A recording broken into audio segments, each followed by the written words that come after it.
Bonjour, Jean Deschards. J'ai en charge la responsabilité de la communication et de la levée de fonds pour la Fondation Raoul Follereau et je suis membre du directoire de la Fondation Raoul Follereau. Le week-end prochain, donc le 26, 27 et 28 janvier, pour la 65e journée mondiale des lépreux. Je rappelle que cette journée mondiale des lépreux a été lancée par notre fondateur, Raoul Follereau, qui lui-même était bien en avance sur son temps, parce que Raoul Follereau était avant tout un éveilleur de conscience, était un homme engagé, avec des valeurs chrétiennes, et son objectif était d'interpeller le monde par rapport à des sujets comme celui de la lèpre. L'enjeu, avant tout pour lui, c'était de lutter contre toute nature d'exclusion, qu'elle soit due par la maladie, la pauvreté ou l'éducation. Et c'est à ce titre-là que les actions de la Fondation se rassemblent derrière trois verbes d'action qui sont éduquer, soigner, réinsérer.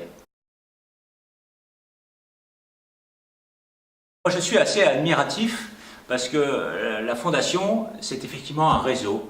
Et ce réseau, c'est des hommes et des femmes très engagés que nous avons réunis l'année dernière au sein d'un congrès, une occasion de nous rassembler, de remobiliser les troupes et surtout de les informer parce que c'est une opportunité pour nos partenaires de venir leur dire ce qu'ils font sur terrain. Ces bénévoles sont les premiers ambassadeurs de la Fondation. J'aime ce terme parce qu'il incarne bien leur mission.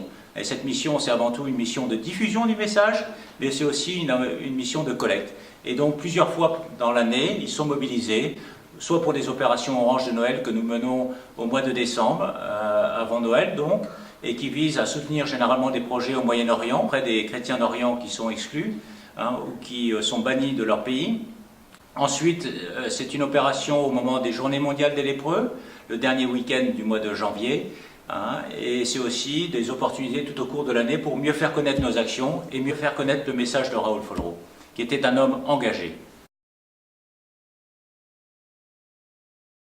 On attend en gros entre 12 et 15 000 quêteurs sur le terrain cette année, partout dans les départements, à la sortie des paroisses, dans la rue. Et je tiens ici à les remercier. L'initiateur de cette 65e journée mondiale des lépreux était initiateur aussi d'une quête. Et cette quête qui est opérée dans la rue était une première à l'époque. Et donc a été l'initiative d'actions marketing très innovantes certainement à l'époque. Et cette innovation, on cherche à en être aussi un peu les précurseurs ou les ambassadeurs de notre temps et à nous adapter. Et c'est pour ça que nous avons lancé aussi cette année le bracelet Connect qui permettra aussi aux gens qui n'ont pas de monnaie à remettre dans le tronc que vous connaissez tous peut-être, qui est ce tronc-là, et qui nous disent je suis désolé, j'ai pas de monnaie, on pourra leur proposer un autre mode de financement des actions de la Fondation Raoul Follereau, parce qu'il faut bien voir que c'est la finalité avant tout qui compte pour nous.